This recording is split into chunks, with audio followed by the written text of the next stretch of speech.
Boy, well, it's great to be here, everyone. And I was just listening to the Minister of Money behind the screen there. And Peter, you do a great job. You know, I always tell him he's tight as skin on a grape. So this is the wrestling match we have every year, right around this time. He's doing budget, and I couldn't ask for a better finance minister than Peter. You know something? I always say this: the foundation of our healthcare system, our education, you know, our investments when it comes to infrastructure, the $222 billion of building roads and bridges and highways and schools, the foundation of that is our economy. And without our economy, we don't have anything. So Peter, thank you so much for being a prudent fiscal manager of the taxpayers' money, and you're doing an incredible job.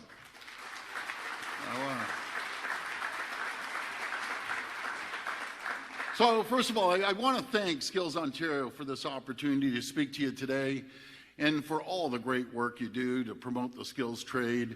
Just think, this year there are over 2,800 competitors, making this the largest skills contest in the entire country. Last year there was over 48,000 attendees. I look forward to getting the numbers this time around. And I'm pleased to be joined. You know, when I look at the list, I'm thinking no one's at Queen's Park here. They're all down here. So here we go. Ministers Bethenfalvy, Jones, McGregor, Quinn, Lecce, Piccini. And by the way, David, you're doing a great, well, they're all doing a great job. But since it's skills development, that falls under your portfolio. He's an absolute champion. And thank you for everything that you're doing. And Thompson, Tabolo, Williams, Oosterhoff, and MPPs Anand, Coe, Farin, Sabawe, and Sarazan. So I'm not too sure who's debating the Liberals and NDP, but it's an empty house down there right now. But I think we got to get back into the house. I also want to recognize Mayor Olivia Chow. I think the mayor, where are you? Somewhere? Okay, maybe she hasn't arrived, but she's doing a great job, and I know there's a local councillor, Vince Crescenti, here as well. And the partners at Skills Ontario. I want to give a shout out to Ian and David and Gail. I know she's the real boss, I'm told, around here. So just listen to Gail. She's a fireball. You'll see her running around here. I also want to give a big shout out to all the unions representing the skills trade here. You're absolutely fabulous. You're teaching these young people a skill that they'll hold on to. I always say, you know, education, and education comes in all sorts of different forms, right? You have the academic education, which is critical, and then we have the skills trade education, which is critical. It's the lightest luggage that you're ever going to carry. Think of that. Once you have a skills trade, no one can take it off you. You're going to carry that no matter if you're here or if you're there or if you move to another province. Hopefully that never happens. You'll always have that skills trade there. I also want to congratulate all the young people here today who will be competing over the next few days. Learning a trade is one of the best decisions a young person can make. It will set you up for a good paying job. As what's our favorite saying? A better job and a bigger paycheck. And that's exactly what comes with having a skilled trade. And a rewarding career, and it will help you give back to our province in a real tangible way. It's more important than ever that we support workers, including the next generation of workers, by investing in practical skills development. President Trump's tariffs, this guy drives me nuts. I just get wound up. You know, he's sitting there, he drives it. Here I go off my speech. I always...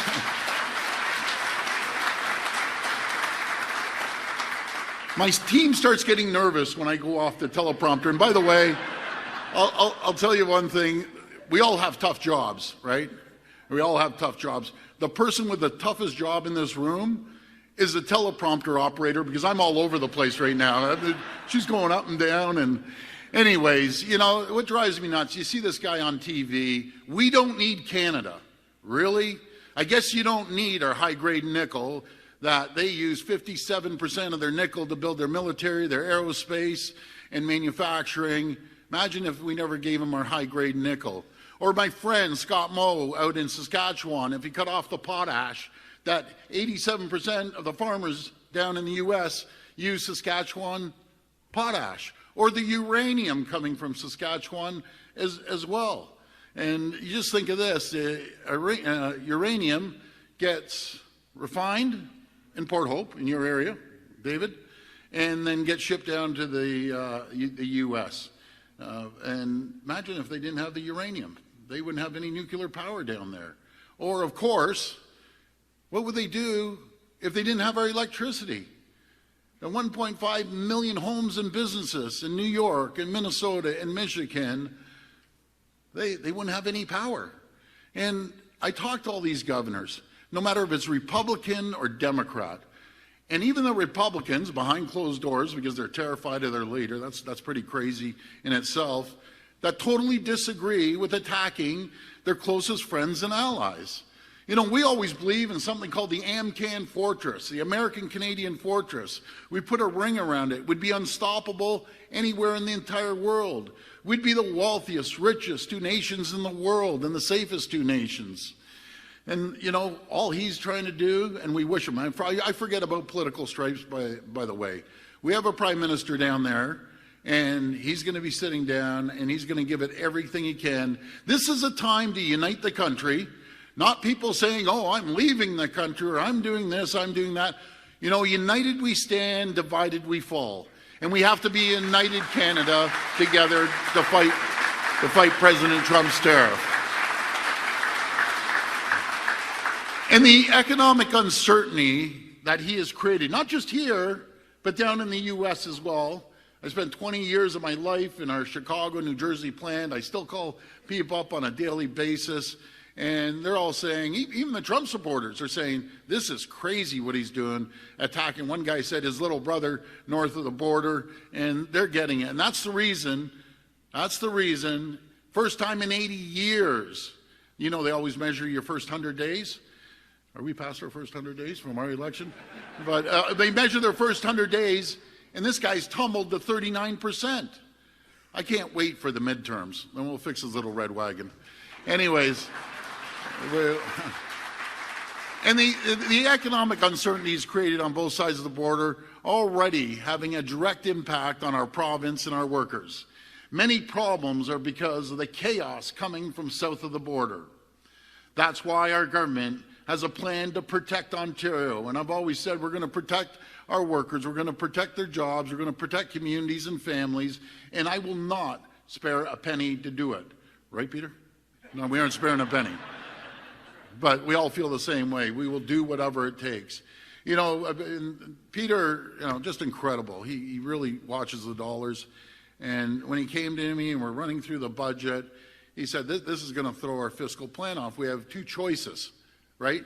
Either start cutting infrastructure and everything else, or you hang in there for a year or two and we balance, because we do have a path to balance. I said, and I think everyone in this room said, you never stop infrastructure, you never stop building, you never stop investing into our future. You know, we'll make up the difference in the next couple of years, but it's about today, right now. How are we going to support these families? So, again, Peter, thank you for being understanding and making sure the people of Ontario will always be taken care of. We're including the workers who are the engine of our economy. That plan includes making new investments in highways, transit, hospitals, schools, and other infrastructure to keep workers on the job no matter what. Our plan will also unlock our critical minerals in the north and making sure those minerals are processed here in Ontario by Ontario workers and refined by Ontario workers. You know, I heard our great finance minister talk about the critical minerals. We have more critical minerals here than anywhere in the entire world. You know, we hear about Alberta's oil, and God bless them. We would have more funding, more money coming into our province than Alberta's oil. But we can't do this the same way we've been doing it for years and years and years. And I mentioned this to the Prime Minister, and he's 100% on board. We're the only jurisdiction in the world, believe it or not. Are you ready for this one? It takes 15 to 17 years to get a permit, as everyone else in the world is getting in a year or 2 years. Matter of fact, I had a CEO, a mining CEO, call me a couple of weeks ago, and this hit home. You know, he said, Doug, I've been fighting this for 7 years. He wasn't even at the 15 years. And there's 16 more steps we got to go through just to get a permit to drill. This is amazing. To drill a testing drill 4.5 inches in diameter. And I'm thinking, and he says, oh, by the way, the bad news is I went to our board and I told them, forget Ontario. It's too hard to get a permit. We're moving $500 million to invest in Australia because they can get a permit in 2 years. Folks, this is what we're up against. So when we're out there saying, hey, we got to change this, this, and that, this is going to benefit Ontario. We have 43 of the most critical minerals that the whole world wants. Everyone wants our critical minerals. But we can't have, they're doing the EA for us, another EA for the feds, and just duplication of bureaucracy and red tape and regulations. We get those critical minerals out of the ground, we will be the richest, the safest, the most prosperous sub-sovereign nation anywhere in the entire world. It will help us pay for our health care, our education, our $222 billion of infrastructure. So we're making sure that we're going to get shovels in the ground. And do you know who plays a critical role in this is our First Nations community. I got to give a shout out to Etobicoke up in the north, right by the Ring of Fire, Arrowland as well, and Martin Falls. These folks are incredible to work with. They want to go out there. They want prosperity for their communities. Arrowland, they live on diesel. Do people understand living on diesel? Now with that deal with Arrowland and Martin Falls and Etobicoke, we're bringing electricity to their town. They're going to be able to build community centers and arenas and get quality of life when it comes to health care. It's fly-in communities. They're going to actually be able to get fresh fruit. I talked to one chief the other day, and you're driving up in the winter, they don't have the fresh fruit. They can't just go into the grocery store and pick up some bananas and oranges that we take for granted. This is going to change your lives because we are going to build the road to the Ring of Fire, and we're going to get shovels in the ground with cooperation from our First Nations communities. And our plan will cut the red tape that is holding back investments and tear down barriers to free trade within Canada so more businesses and entrepreneurs create jobs and invest here in Ontario. So would you believe with free trade, Canadian Free Trade Agreement that was signed many years ago, that it's easier to deal with the U.S. and 51 other tariff-free countries than being able to ship a bottle of our Great Niagara wine out to BC? That's ridiculous. We can't do free trade within our own country. Well, folks, I'm glad to say we're leading the way. I got to give a shout out to all the other premiers that are helping us. We've signed 2 MOUs, one with Nova Scotia, and Premier Houston. The guy's been a champion, by the way. He's leading the way as well in New Brunswick. I've called the other premiers. They're all lining up. So we'll actually have free trade. And this is larger, believe it or not, than the tariffs. This will add $200 billion to our GDP, and it could raise our GDP up by 7-8%. These are staggering numbers when you think of $200 billion. But folks, we need to do more than that as well. We need to invest directly in our workers so they have the skills and the experience they need to find good paying jobs and help grow our economy. Since 2018, we've already made record investments in Ontario workers. Just last month, we announced an investment of $750 million to fund more than 20,000 seats in science, technology, engineering, and math programs in our colleges and universities. This funding will help students, including, I hope, many of the students competing this week, get the skills and education they need to find rewarding careers. From 2021 to 2024, we also invested $1.5 billion in our Skills Development Fund, which has helped train over 1 million workers for a better job, as we said, and a bigger paycheck. But in the face of economic uncertainty, we're doing even more.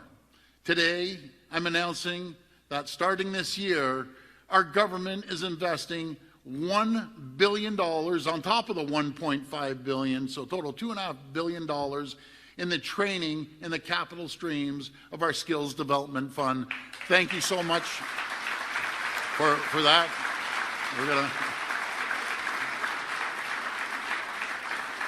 As I was mentioning, this investment brings our total SDF funding to $2.5 billion, never been done in the history of our country, not to mention our province. And we will connect even more workers to the in-demand skills and hands-on experience they need. It will also help training organizations deliver world-class programs in upgraded and new training centers. I'm thinking of the hockey game still. That was a close one last night, wasn't it? Like, I'm on the edge of my seat thinking, oh no, don't do it again. Anyways, across the province, the workers being trained through this funding will get the skills and experience they need to build and protect Ontario, all while enjoying the dignity of a hard-earned paycheck. We're going to keep investing in workers because Ontario's workers are the heart of our plan to continue moving forward and protect Ontario. We have the best workers anywhere in the world. I'll put our team Ontario up against anyone in the world. And I look forward to doing so in partnership with all of you. I want to thank you so much, and may God bless the people of Ontario. Thank you so much, everyone.